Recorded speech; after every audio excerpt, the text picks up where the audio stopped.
Hi, welcome to Tarot Combos. I've I've taken a couple days off.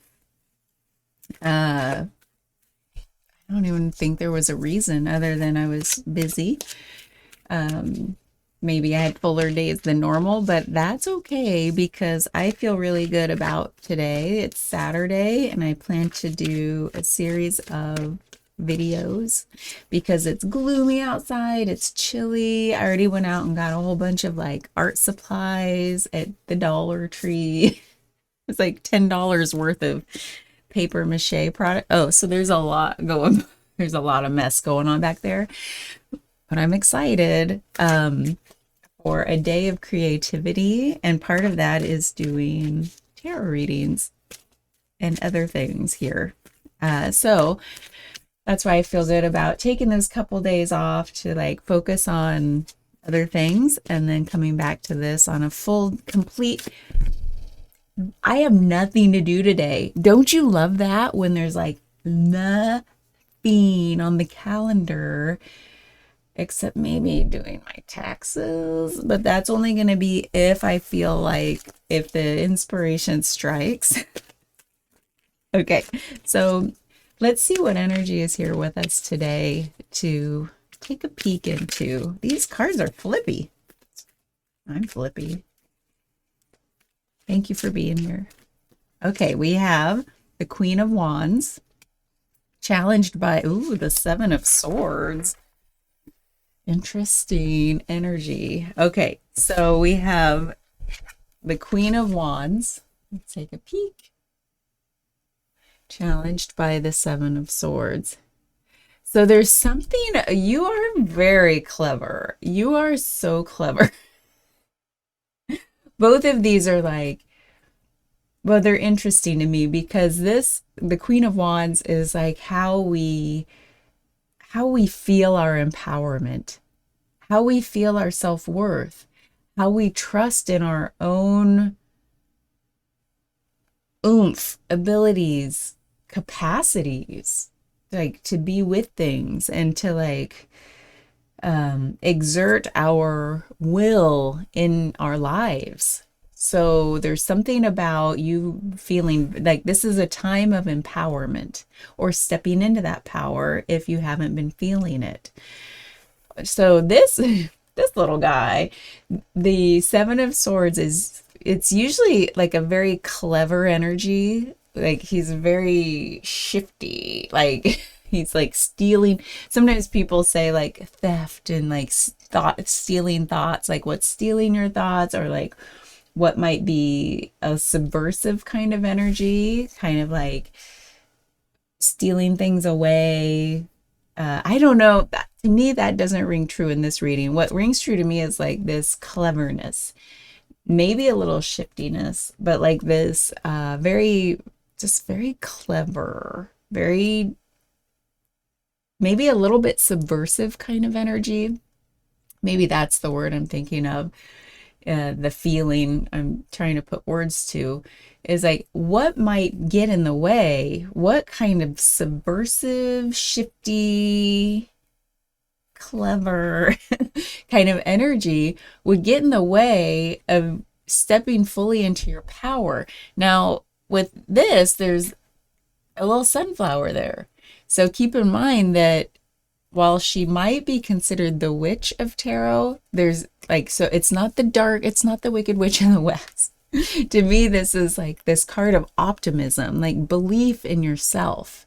How could an over clever mind get it? Because this is mind energy with swords. How might that get in the way of your optimism and your belief in yourself? God, because sometimes I swear the mind, where in your, okay, here it is. Let's put those there so you can't really see them anyway.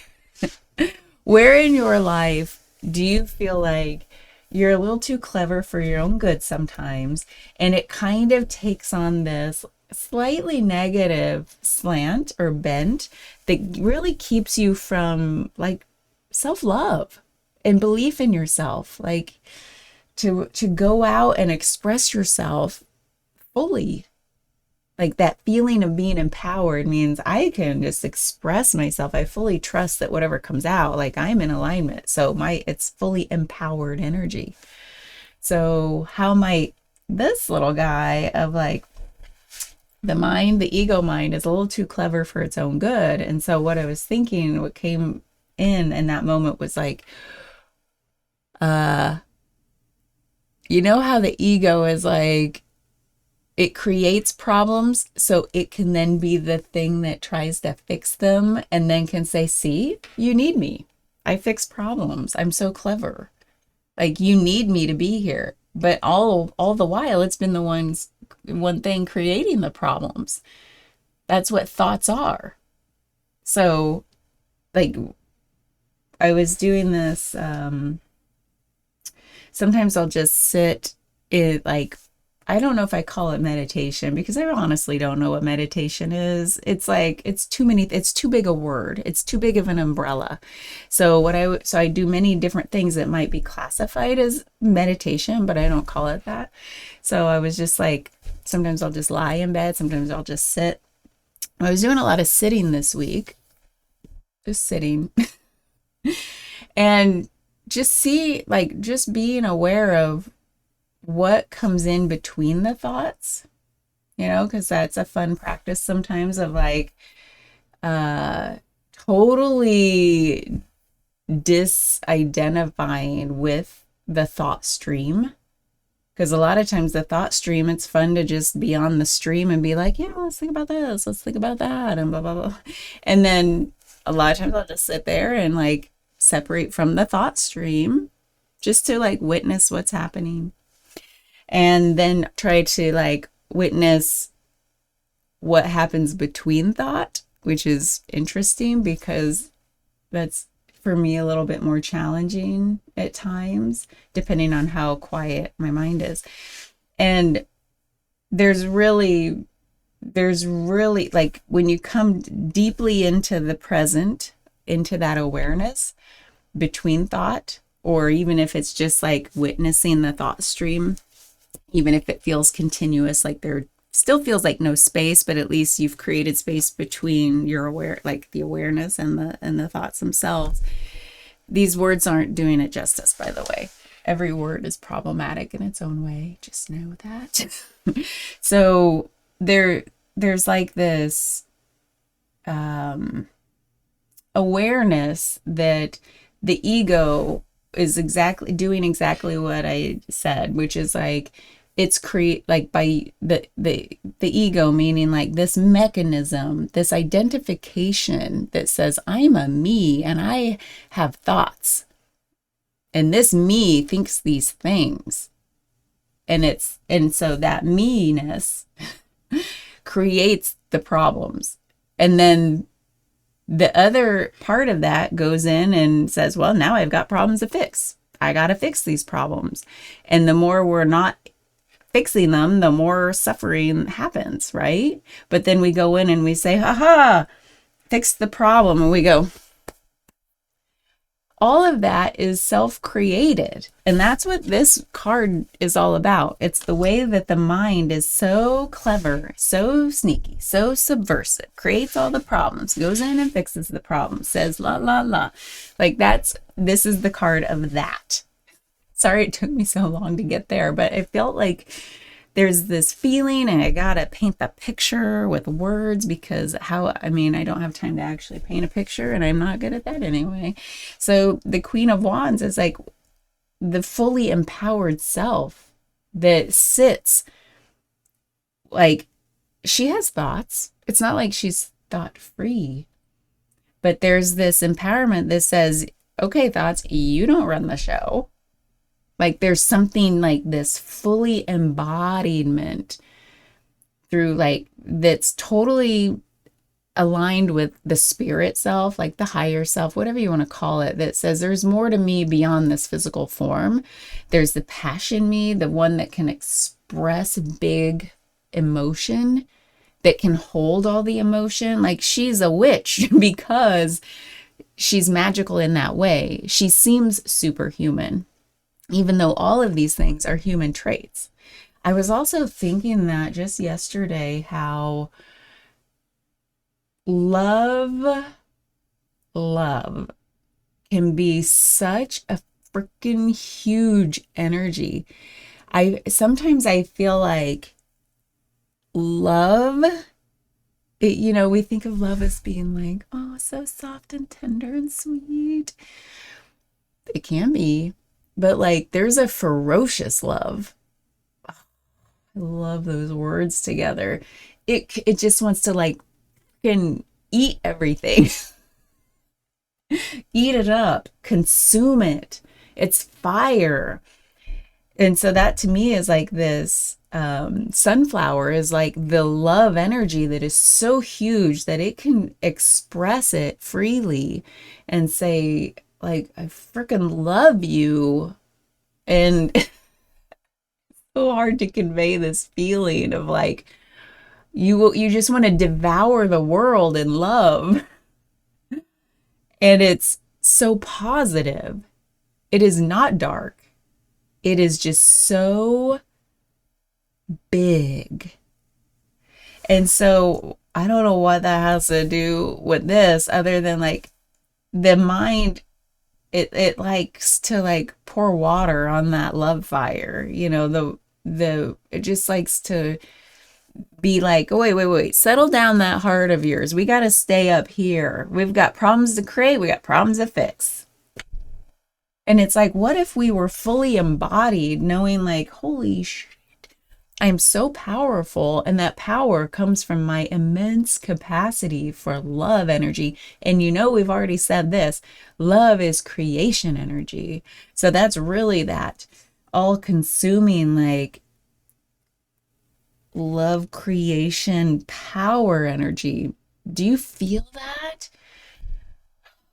Like, there's no time left, people, like we've got to embody that. It's now, like it's now. That's all. That's just the big energy that feels like it's been growing for you know how things feel like it's been growing?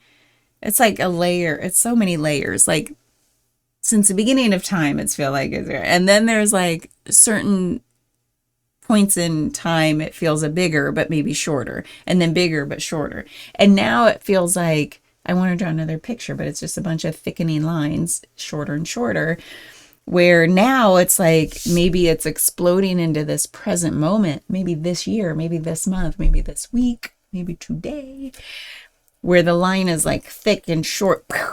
Okay, like this energy's been growing. And it's like, I think a lot of us are just being called to get fully embodied. And you know what happened to me the other, maybe this is why it's coming up with this reading, is what was I doing even? Oh, frick it. I was freaking on a Zoom call. I was on a Zoom call. It was just yesterday. And we talk about how like those puzzle pieces click into place when and things are integrating, and you don't know when it's coming.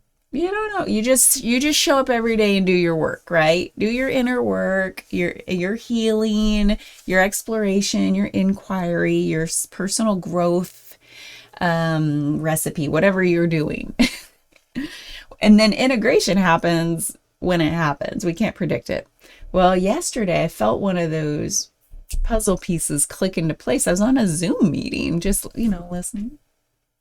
And it clicked, and all of a sudden everything went whoosh. It was like a literal, like a clicking into place. I was like, oh my God, I'm in my body. It was the weirdest thing.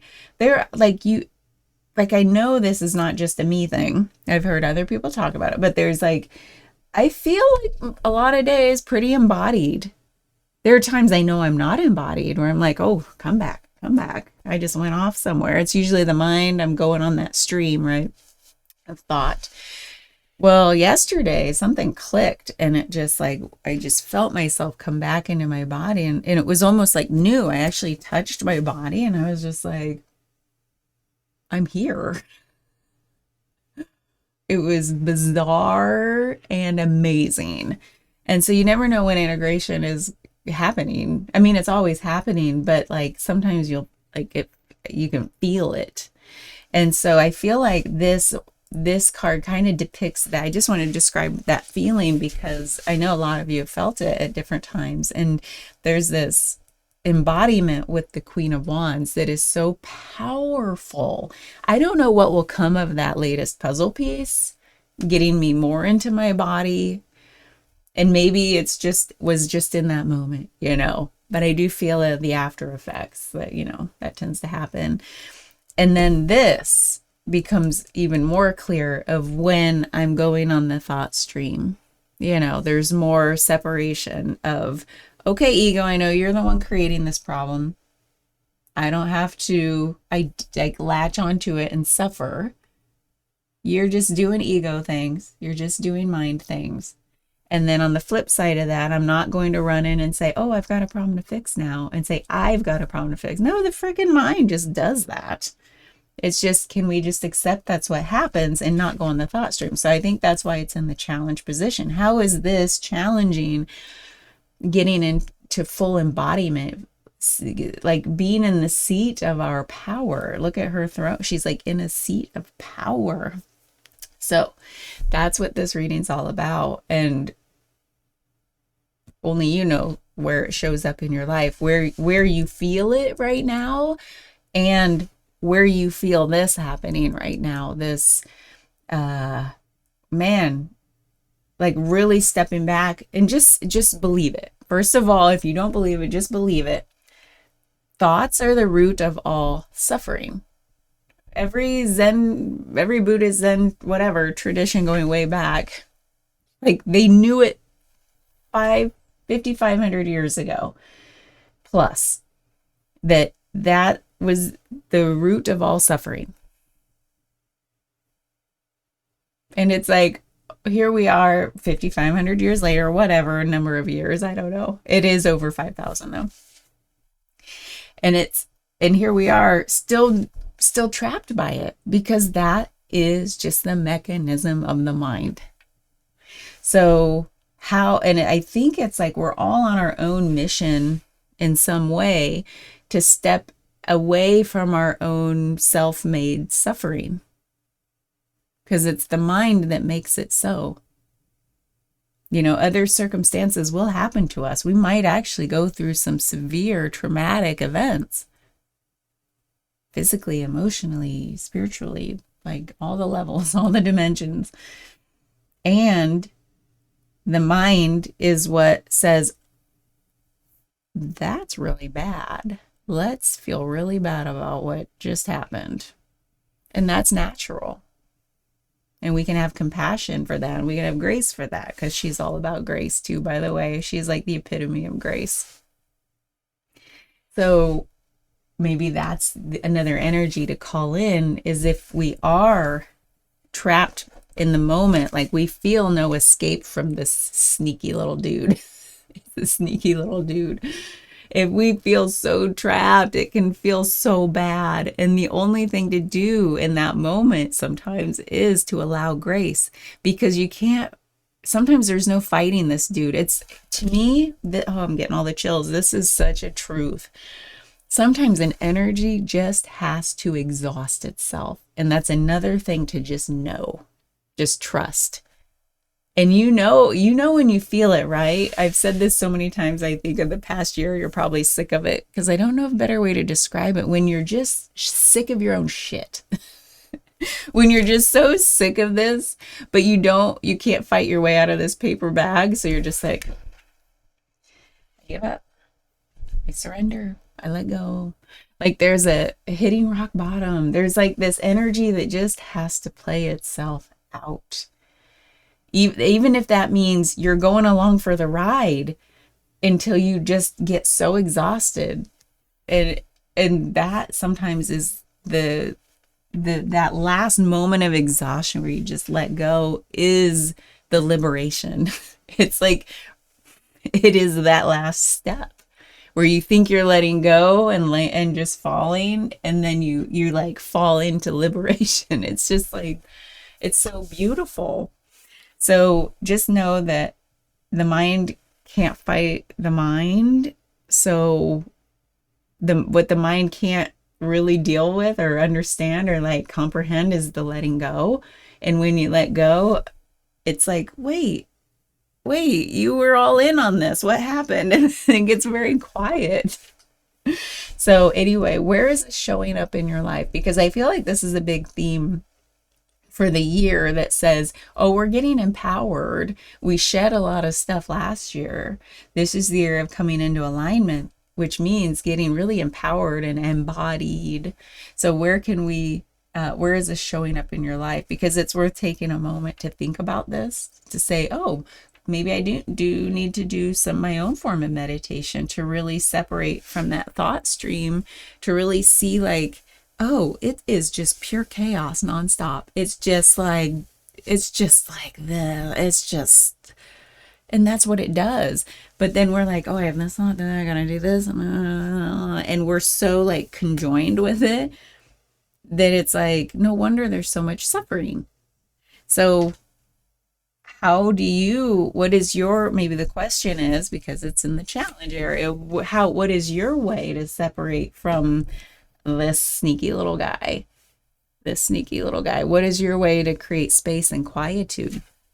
Sometimes I will, because I'm a podcast fanatic. I love learning so much. And even though it might seem like, oh, at least it's not news, at least it's not politics, at least it's not Netflix binging and dissociating, but it is noise.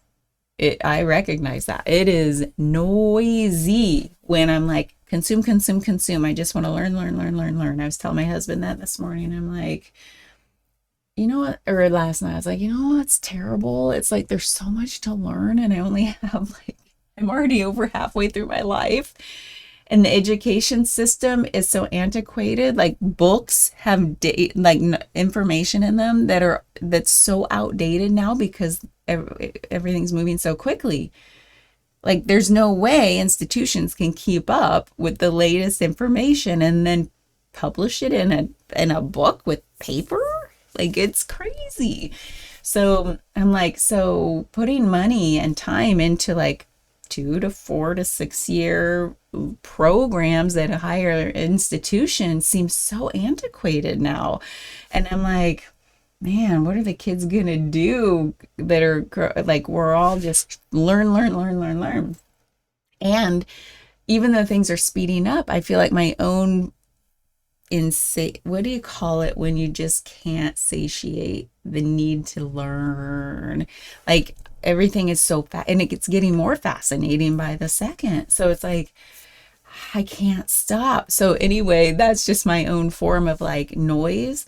So I go through periods. This week was a big period of like tuning out the noise, and maybe that's why that puzzle piece locked in is like, because something in me, we got to listen to our own intuition, because this woman is highly intuitive. That's another thing to call in, is how are you tapping into your own intuition? Well, for me, I always have to go through these little periods of drowning out the noise. And this energy of like learn, learn, learn, to me is one of those energies that has to exhaust itself. So I go through phases, 2 to 3 week phases at a time, it seems. That's my cycle. That seems to be my cycle of like, and then another little while of like, okay, full, and like turn off the noise and be in silence. And it feels so good to just shut up and not take anything in. And it feels like, yeah, that's when those puzzle pieces, like that's when clarity can come. That's when integration can come. So where for you do you do that? Is that a thing you even feel the need to do? A lot of my life, I didn't feel the need to do it, but that was the lot of my life where I was super, super thought identified and had a lot of suffering. So for me, what seems to work is like not, I've had to go through my own, oh, are you one of these people that like you're very phasey? Like I'm a very phasey person. Like I said, 2 to 3 weeks of like anything. And I would make myself feel bad about being in a phase that I didn't want to be in. I'd be like, because I was so identified with feeling like something was wrong with me because I was feeling these things and not feeling great, whatever. And it's like, wait a minute, that's just being human, honey. That's just like, and then the mind gets and says, you're just terrible for feeling this way. And it's like, so like even separating from feeling one way or another about what you're going through. Like I said, maybe it's just like that grace that can come in and say, hey, you're human. That's what happens. We don't feel good all the time. And I don't think we should feel good all the time. Because then where is, like, you can't, like, if you, then where's the value? Where is the reward? Where's the satisfaction? If we're all one way, opposites reveal each other, opposites give each other meaning. So to me, it's like, where, like, even in this reading, even with air and fire, those are like two different elements that give each other meaning. You can't have fire without the air, right? So where where do you feel like some grace can come in and just say, let's allow it to be. Let's let this energy exhaust and try not to make ourselves feel bad about it. Because the downside with the Queen of Wands is like, be careful where we're letting our self-worth just slip away. Like, what is stealing? He's all about theft, stealing our sense of self-worth. So giving ourselves grace is self-love. So I think that's all I should say about this. It's been a long one, but it feels like big energy right now. And I hope we can tap into her superpowers of positivity and ferocious love. I love that so much. Okay, bye.